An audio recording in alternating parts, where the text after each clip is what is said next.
Okay guys, so I told you I was going to post a review on case studies that would help you review the last 2 weeks. I know they've been kind of intense, so I just wanted to have some case studies to review some exemplars. A lot of these we actually went over in class, but it's a nice way to wrap it up and to review the ones we went over in class and then a couple more. Okay, so we start with Summer. Summer is a 40-year-old G5P2 at 37 and 4. Her initial labs, blood pressure 134 over 72, heart rate is 98, rest pressure 18, SpO2 is 99%.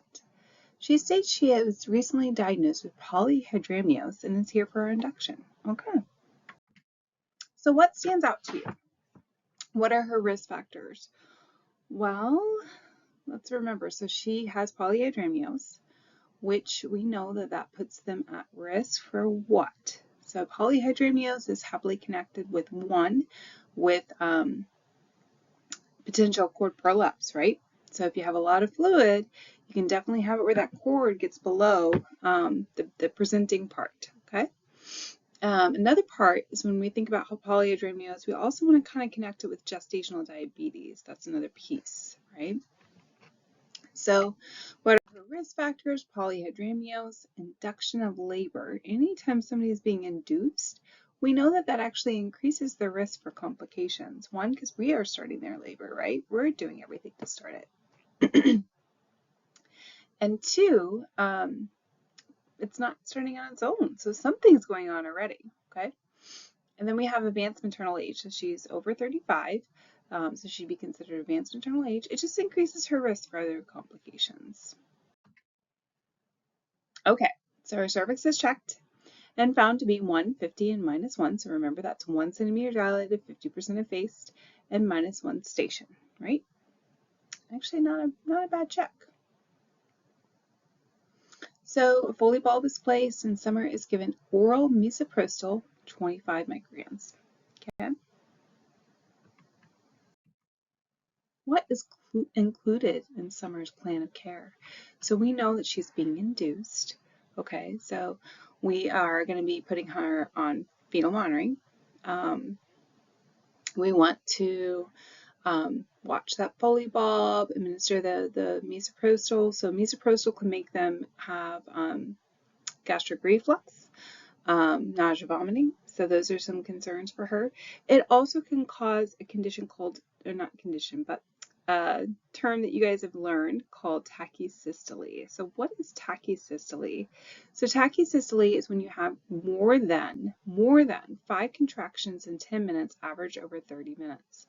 Okay, so it's too many contractions, okay, and we classify that as more than 5 in 10 minutes. And when we see this, we immediately are concerned. And we know that if we're giving something to cause it, then we ideally could stop it. So this is one of the reasons why misoprostol is a medication that we always take caution with, because obviously if I give her oral misoprostol, I can't stop that as easily as if I'd put her on Pitocin. Okay, so that's definitely something that we watch. Misoprostol is also contraindicated in somebody that's had a previous C-section for that exact reason. Tachysystole puts them at a greater risk also for uterine rupture. So if you have a previous C-section, we know that they're increased risk for uterine rupture. Well, with giving them misoprostol, we've just doubled the risk. So we don't actually take that. So if they've had a previous C-section, we don't use misoprostol. Okay, Summer reports the Foley bulb has fallen out. That's cool. And that she is starting to get good contractions. While going to the restroom, Summer says she thinks her water broke in the bathroom. So what is a concern when we hear that somebody's water's broke? What do we want to know? So of course we want to know color, right? We want to know if it's clear, if it's brown or green, so we're thinking meconium. We want to know if it's bloody, right? And as soon as we know somebody's water has broken, especially a person that's already admitted, we want them on the monitor, okay? We want to see what's going on with baby. Anytime that either their water broke on its own, so spontaneous rupture of membranes, breaking on its own in the middle of labor, or we did it. So something called artificial rupture membranes, AROM. We want to know how baby is tolerating it, right? Okay, so this is our first strip. So we can take a look at this strip so we see what's our baseline, right? That's what we always do first. So it looks like it's about 140. Okay, so we have a 140 baseline. Our variability, it looks pretty minimal. I would say it's pretty minimal.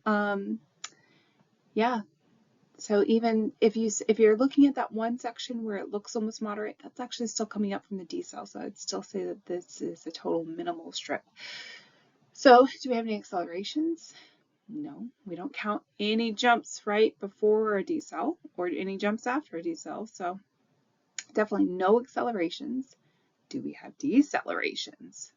Oh, we do. We have variable decelerations, right? So we look at the beginning of the decel down to the lowest point of the decel.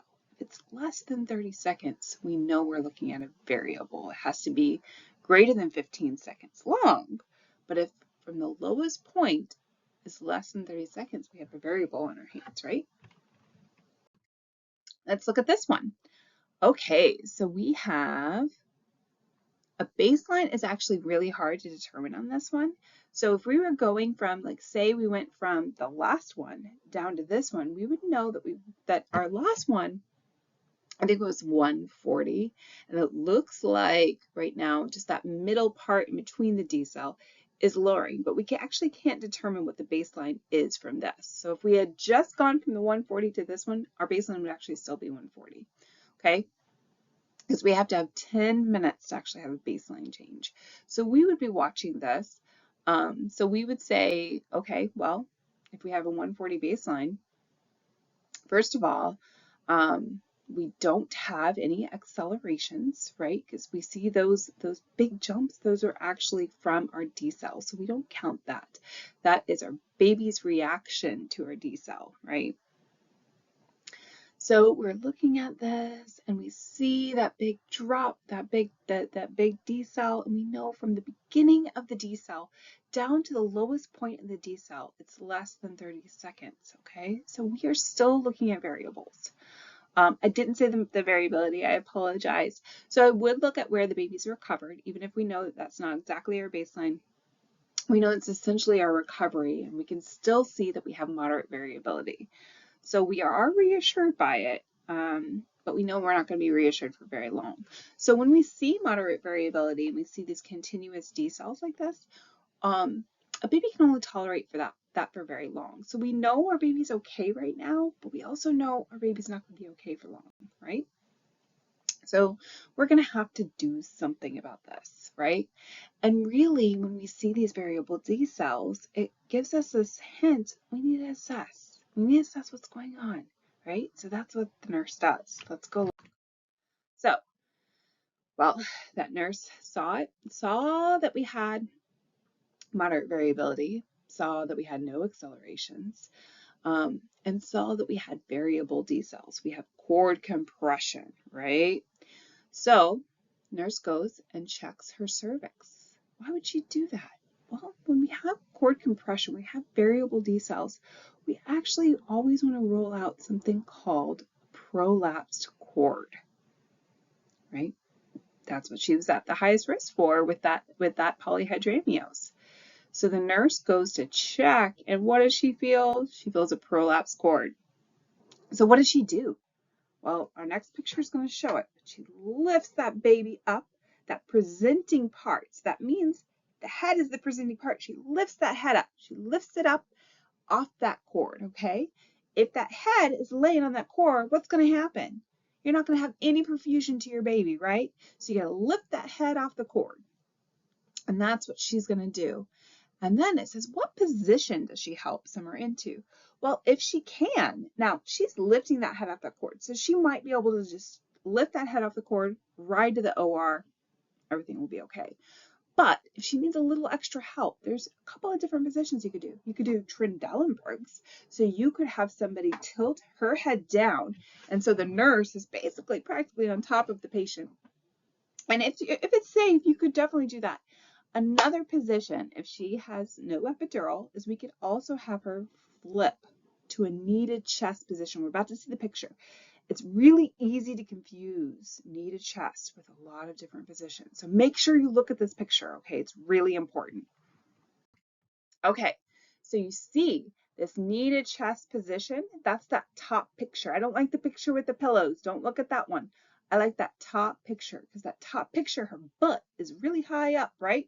And so what happens with that is that helps that baby take that pressure off the cord. So if we could, we would switch her to that kneaded chest position, and that nurse would still keep her hand in the vagina, keeping that presenting part off the cord, okay? And what does she do? She rides that bed all the way to the OR. And then once we're able to get her onto the table, she's going to stay in there draped underneath the OR drape and everything until the surgeon has started the procedure. So we always say until the surgeon shakes your hand, that's when you finally take your hand out. So it is really, really important that we keep that perfusion going to baby. So then what happens? Okay, so baby is born, 7 pounds, 8 ounces. APGARs are 4, 6, and 9, right? So we repeated it because it was less than 7, so we have to repeat it. Baby's taken to the nursery for observation. They took something called a cord blood sample. And why did they do this? Well, we were already concerned about baby, okay? So this baby has a cord blood of 7.15. Well, you're thinking, well, we saw moderate variability. How is that possible? You told us that that means the baby's not acidemic. I did. However, that's only when it's observed. So if our baby goes from moderate variability, and then by the time we get to the OR, we check and we see minimal variability, we now have an acidemic baby. It is only reliable when it's observed, okay? So 7.15 is an acidemic baby. Remember though, the lower it is, the more acidemic they are, okay? The lower, the worse it is, okay? Okay, moving on, we got Kayla. So Kayla is an 18-year-old G2P1 at 33 and 4, okay? And we see her GTIP PAL is 20101, which means she's had a preterm birth before, okay? Her initial vital signs, 134/72, heart rate's 98, respirators are 18, SpO2 is 99%. She states she's having contractions that are not going away, and that's been going on for an hour. So what about that presentation stands out to you? Well, we know she's preterm, right? We know she's preterm. She's had a preterm birth before. She has contractions that are not going away. She's 18 years old, right? So all the things I just mentioned. So we are already concerned. We're concerned for preterm labor. That's kind of where our thoughts are right now. Kayla's cervix is checked and she's found to be 380 in 0 station. So 3 centimeters dilated, 80% effaced, 0 station. We're going to make preparations for her to be transferred. Can she be transferred? So yeah, she can. She's not in active labor. Active labor is 6 centimeters. And we're going to be watching, like, is she having consistent contractions that are painful? Like, what's going on? As long as she is stable and not expected to go into active labor in that ambulance, then she's stable for transfer. We would need to make sure we had an accepting provider at the next facility, but so far she's stable for transfer. Okay, so what do we want to do for her? Well, we have orders for a type and screen and CBC. This is actually standard for all patients that are admitted to labor and delivery. We need to know their blood type, right? And we need to know what their baseline age and age is. That's kind of one of our big concerns. We also look at their platelets, okay? We actually know that in pregnancy, thrombocytopenia is not, I wouldn't say very common, but definitely something that can happen to somebody when they're pregnant. It doesn't necessarily link them to any other disease process. We just call it pregnancy-induced thrombocytopenia. However, when they have it, we are, 1, concerned for their bleeding, and 2, concerned for it developing into something else. Okay? So that's why we always do it. We're going to give her penicillin because she's an unknown GBS. She's 33 weeks. She hasn't hit the point when we test GBS yet. So we have a preterm baby on our hands. We do not want to take any chances for a neonatal sepsis. Okay, so we give penicillin as a prophylaxis. We're going to go ahead and do magnesium. So a lot of people think that magnesium is given for preterm labor, and it is and it isn't. So it's given when somebody is in preterm labor, but it's not given to stop their labor. It's actually given for neuroprotection. We have found that the babies have a decreased incidence of cerebral palsy when women are given magnesium with preterm labor. Okay, cerebral palsy, their risk for it increases with preterm. And then we're going to give betamethasone. Okay, so remember, this is important for that fetal lung surfactant production. Very important. Okay. Okay, now let's look at her strip. So, that's not a good strip. We've got a baseline of 150. We have pretty minimal variability, like right in that beginning. I would kind of say it's moderate, but I really need to see more of the strip to know. The next two parts are definitely minimal. We have no accelerations, and we definitely have late decels with every single contraction. So we're looking at recurrent late decels. This is not good. This is not good. This is not stable for transfer anymore. So that's our interpretation of the strip.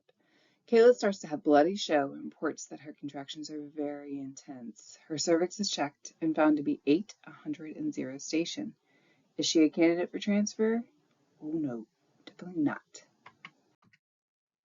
She goes on to deliver a baby boy weighing in at 3 pounds and 8 ounces. His APGARs are 2, 6, and 8, and he's taken to the NICU. Okay, so that was her preterm labor.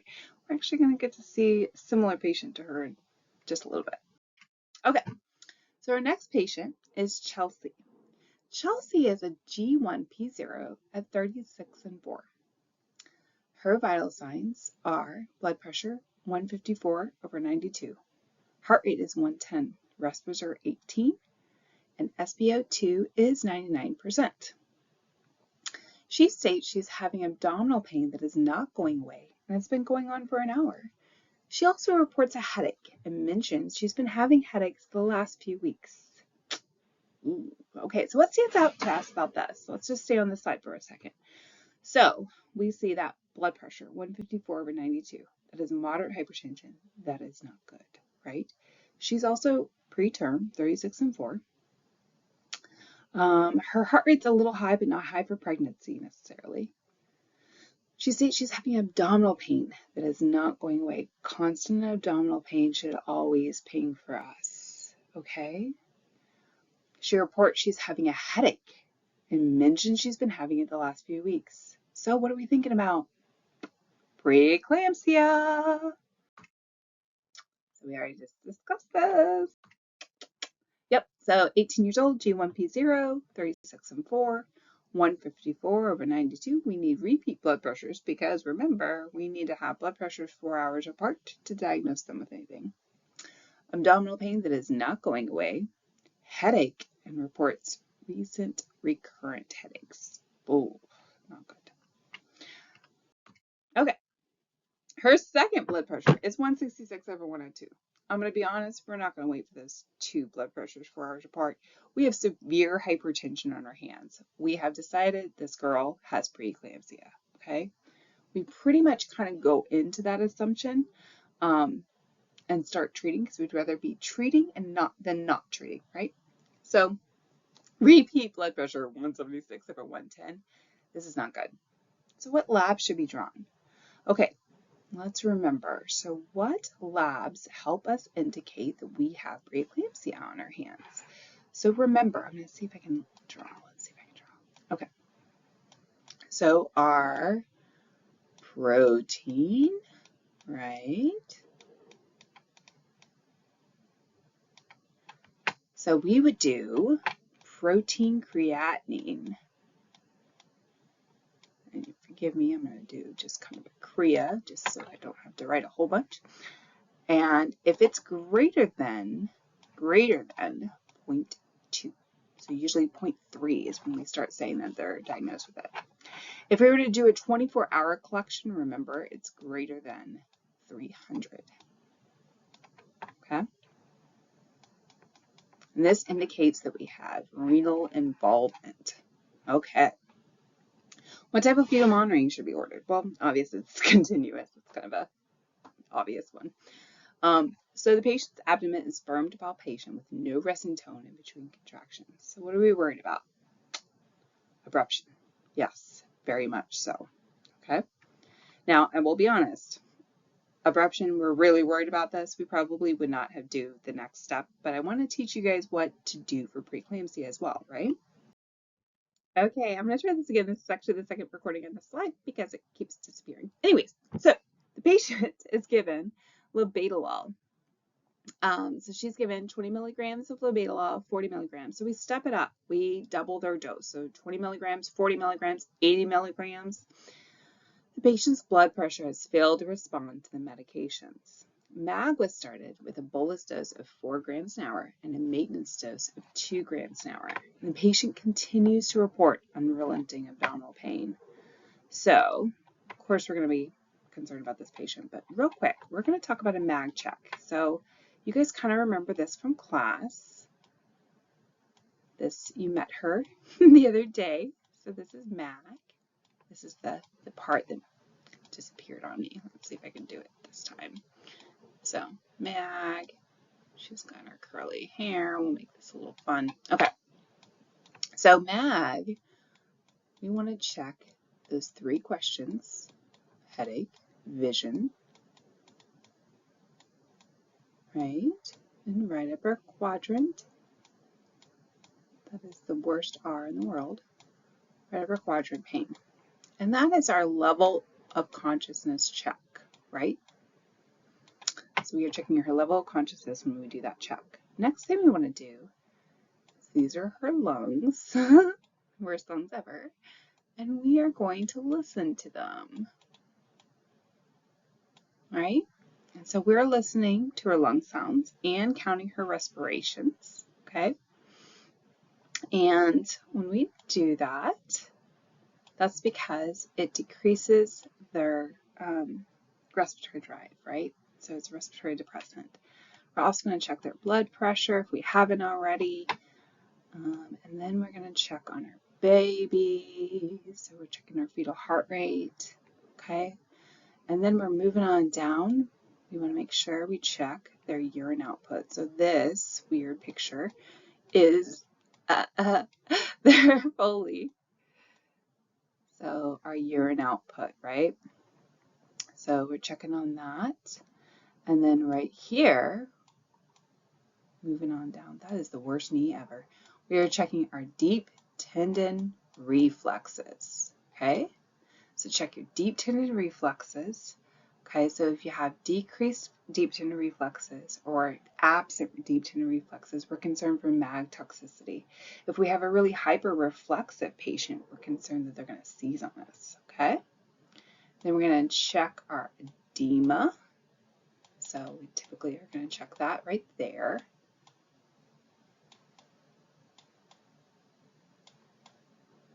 Okay, and then right here, we're going to check the clonus. We don't want to see a clonus, right? Clonus indicates hyperreflexia. So we're going to definitely check our clonus. So going back down, we do level of consciousness, headache, vision changes, right upper quadrant pain. We listen to their lung sounds. We're listening for crackles, indicating pulmonary edema, and we're listening for diminished lung sounds as well. And then we're going to check their blood pressure. And when we do the lung sounds, we're also going to count their respiration rate. It's really important. We're going to move on down, check on baby, and then we're going to check their urine output. So we want to, 1, monitor their urine output for kidney function, and 2, if their kidneys are not processing it, we know that they have a higher risk for MAG toxicity, so that's also concerning. We're going to check their deep tendon reflexes. Diminished deep tendon reflexes can indicate mag toxicity as well. We're going to check their edema, specifically for pitting edema. And then we're going to check for clonus. Okay? Awesome. So that is our strip. That is a terrible looking strip. That's horrible. Let's see, what is our baseline? So we are looking at a baseline. Oh, this is even hard for me to see. I think that's supposed to be like 140. The numbers are very hard to see. We are definitely seeing minimal variability, actually absent variability. Yeah, that's absent as close as I can see it. And we have late decels for sure. Recurrent late decels, that's not good. This is a terrible strip. Okay.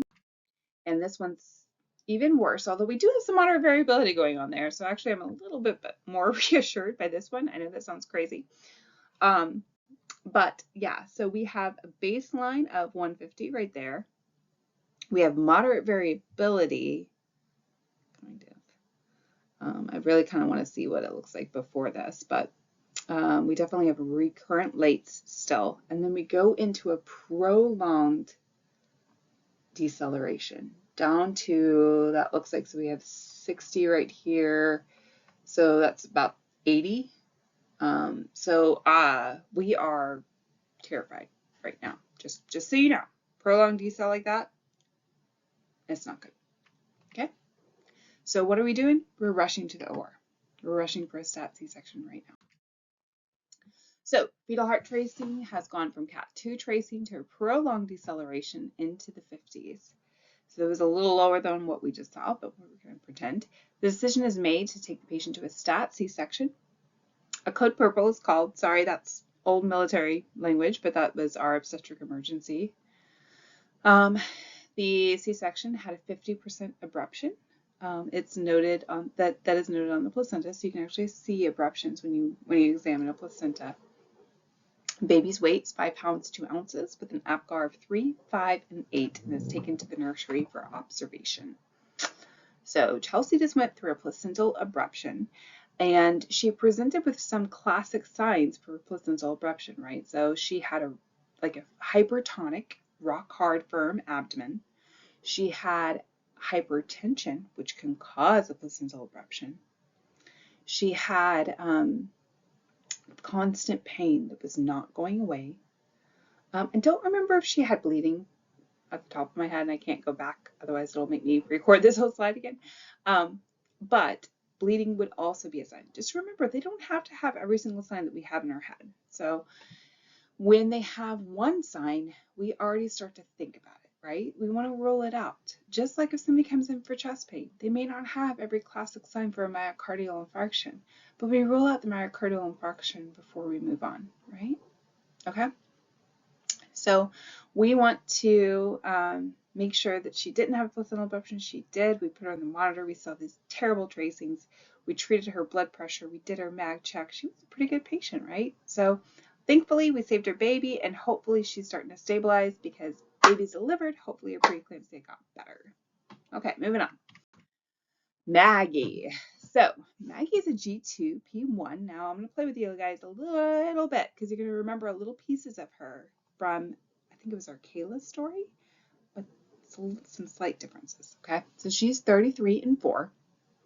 She has an obstetric history of an induction of labor for preeclampsia with an uncomplicated spontaneous vaginal delivery. That's what SVD means, by the way. Her current pregnancy is uncomplicated. Maggie reports contractions every 5 minutes, lasting for 1 minute. Maggie's cervix is checked and found to be 380. Yes, I know you remember this. Preparations are made for Maggie to be transferred. Okay, interesting. So we remember for our other patient, we were thinking about all the preterm labor labs and the medications that we would do, right? Well, Maggie might be a little different. So what medications are they considering? So we already remember this from before. Penicillin because unknown GBS, our magnesium for the neuroprotection, and our betamethasone for fetal surfactant development. Okay. As the nurse, starting the IV, Maggie reports an urge to take a bowel movement. So this can sometimes be an urge to push. It just presents a little bit differently.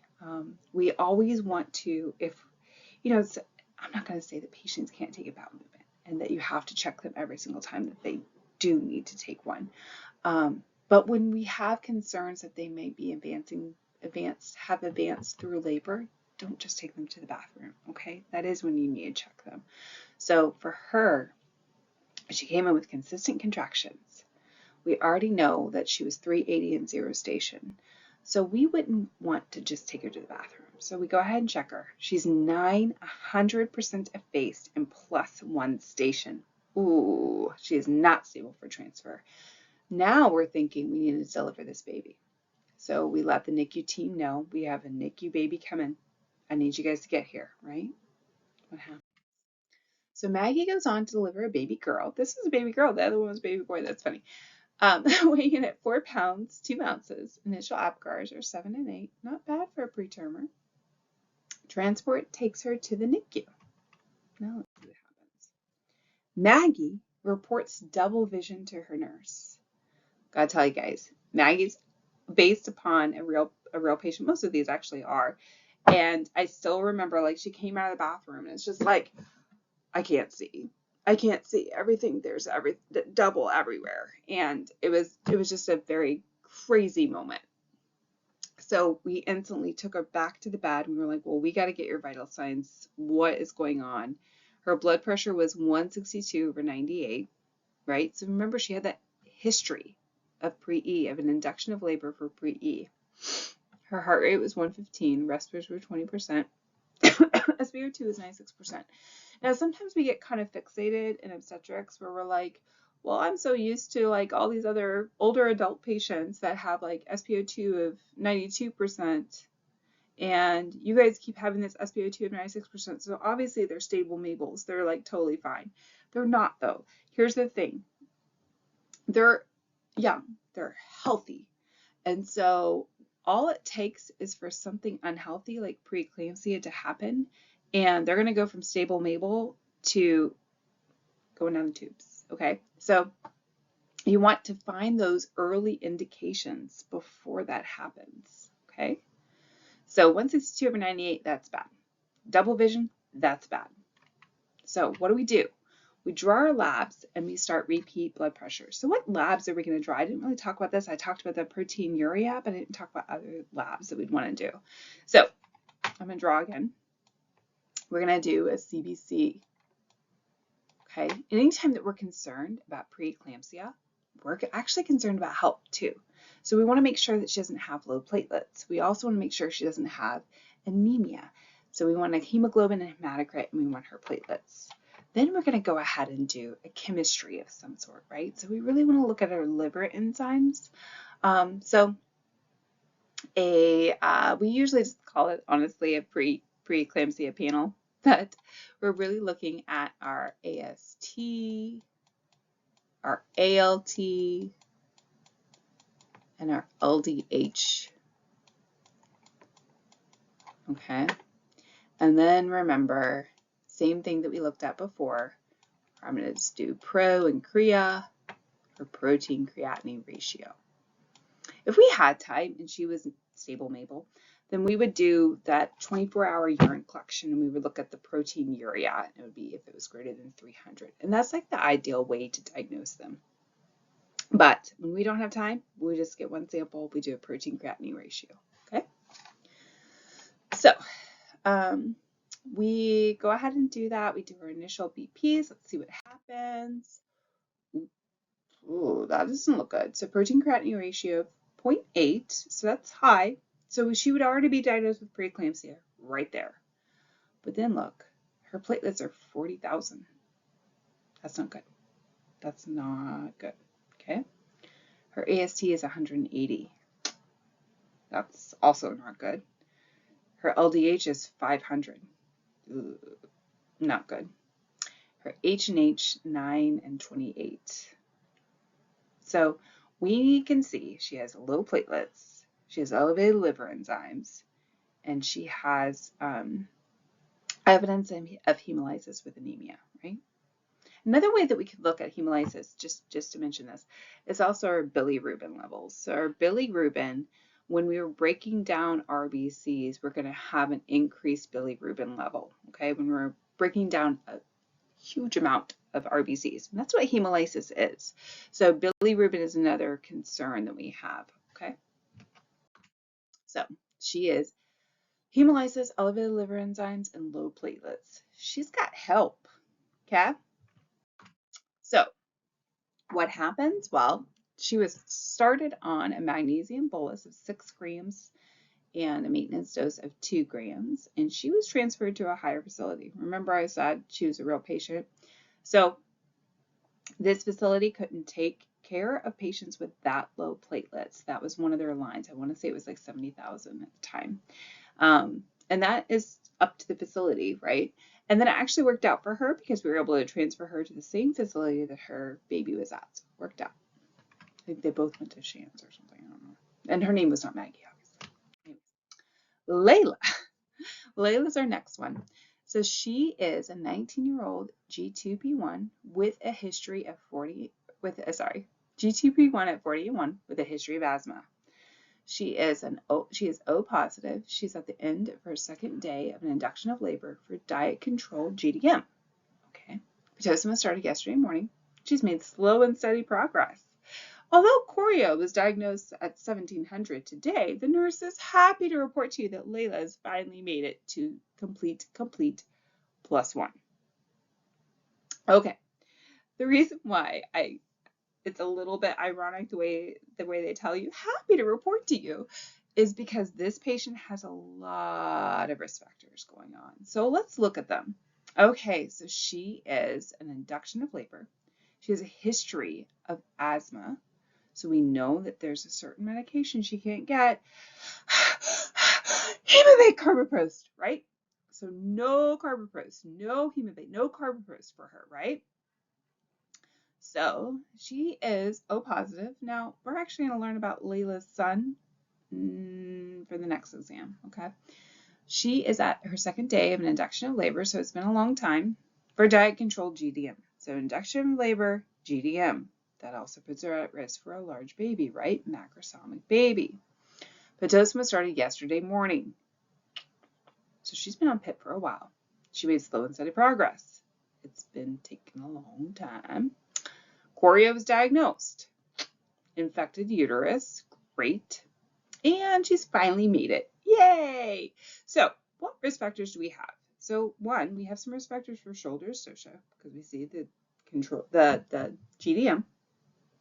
Slow and steady progress, which tells us might be kind of a big baby, right? So we're a little concerned about that. Then the next thing we're really concerned about is our postpartum hemorrhage risks. So we got a couple of them. We have concerns for a big baby, which increases our risk. We have PIT that was started yesterday, which increases our risk. We have choreo, which increases our risk. This woman is like doubly high risk factor. Like it's like, I don't want to touch this lady until she's got 2 IVs, till my postpartum hemorrhage meds are right out the door. Like, nurse that's so happy you're not leaving just yet. Let's make sure she's stable. Okay, thank you. As the nurse, you start pushing with the patient after you've gotten all the other stuff ready, right? She continues to make slow and steady progress, which is pinging for us. After 2.5 hours of pushing with her, you are finally ready to call the provider. So we've been pushing for a while. Okay. So we are already like, the room is prepped for delivery. What should we review at delivery? So we need to review all those risk factors. Everybody in that room needs to know that she is at risk for a shoulder dystocia and at risk for a postpartum hemorrhage. This is important, okay? Layla delivers, and just so you guys know, we're not frustrated with Layla. We were frustrated with, oh, wow, do we have everything set for this patient? Because we just want to make sure that everything is taken care of, right? So Layla can have a beautiful, wonderful birth. So she delivers an 8-pound, 14-ounce baby boy after a 2-minute shoulder dystocia. Layla's son was delivered with Mick Roberts' maneuver, right? So you see how we can move those legs all the way back like that. So she's on her back still. So this is very different from knee to chest, very different from hands and knees. She's on her back, and we move those legs sharply back, and we do that suprapubic pressure. Layla's nurse is awesome. You see her doing that maneuver. She starts that Pitocin bolus, right? Because we're like, oh gosh, we're worried about postpartum hemorrhage still. Layla's son is going to go over to the warmer for a neonatal resuscitation. The provider says they need a second bolus because they see a little bit more bleeding. The placenta is delivered 40 minutes after the son. So that one means they actually also have an increased risk for postpartum hemorrhage. We want that placenta to be out in 30 minutes. When it's not out in 30 minutes, we're already concerned. Second degree laceration is repaired. QBL is 448 milliliters. So it's a little high, but it's not technically it's not postpartum hemorrhage because that's 1,000, right? And for vaginal delivery, we consider 500 to be high. Not a postpartum hemorrhage, but high. On the second fundal check, the nurse notes that the patient's fundus is massage to firm with heavier bleeding. So what does massage to firm mean? That means you have to continue to rub the fundus and it starts to firm up. So when you first checked, it was actually boggy, okay?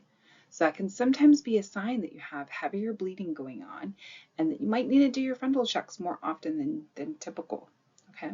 Several small clots are noted. QBL is immediately performed, and this incident was found to be 500 mLs. We're almost at 1,000 already, so we're going to get the provider.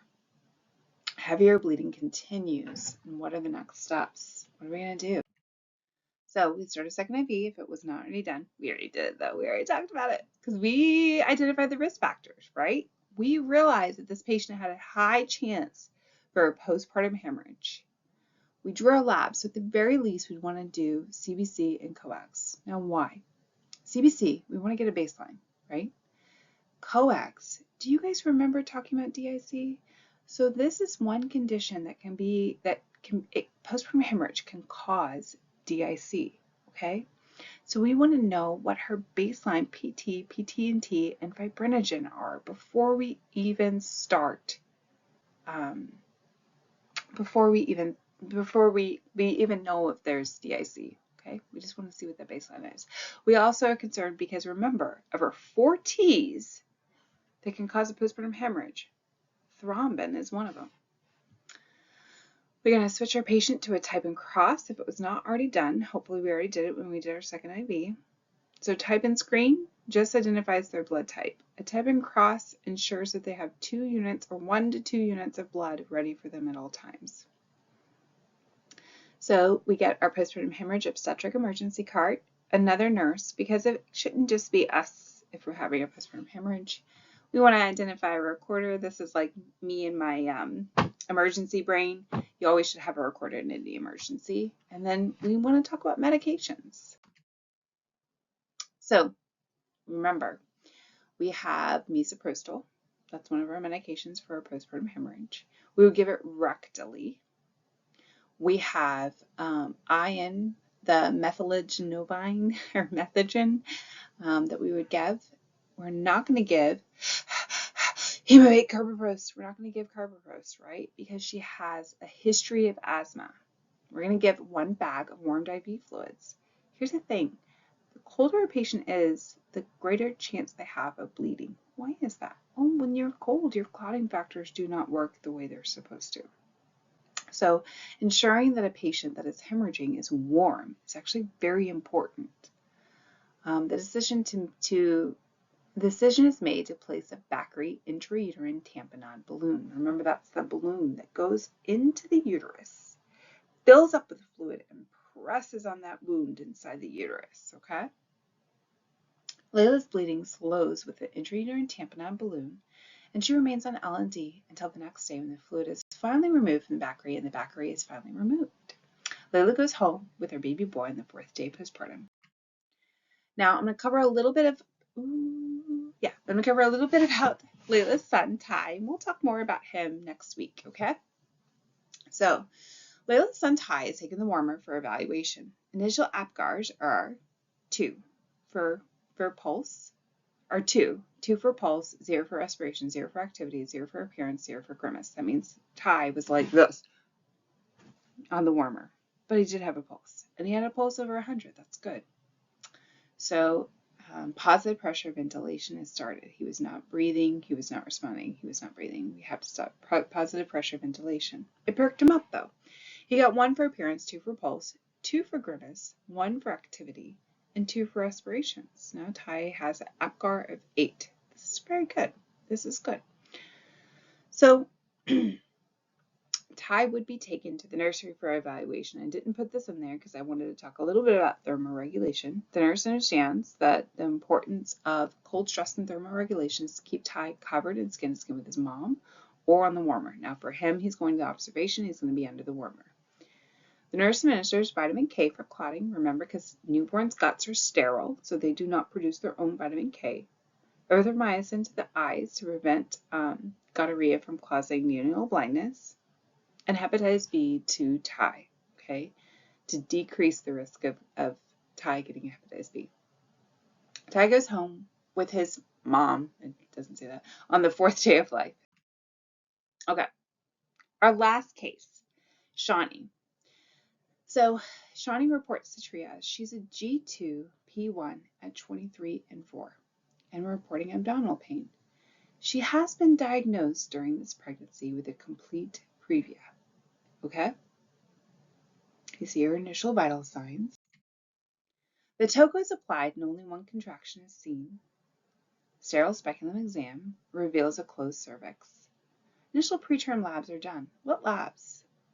So labs to rule out UTI, bacterial vaginosis, vulvocandidiasis, gonorrhea, chlamydia, fetal fibronectin, and GBS.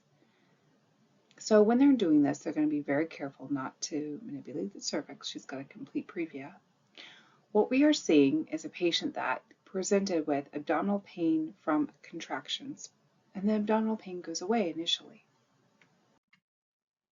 Shawnee reports a sudden large gush of blood. Continuous heavy bleeding is noted. And remember, this is the obstetric code, so an obstetric code was called. Shawnee is taken to a stat C-section, and preparations are made to transfer the baby. Shawnee loses a total of 2,500 mLs between triage and the OR. She was given 3 units of blood, 2 units of platelets, 2 fresh frozen plasma, and 2 cryoprecipitate. 2 units of cryoprecipitate. Shawnee was given 30 units and 500 mLs of Pitocin, carbapenem, methylagenovine, and misoprostol.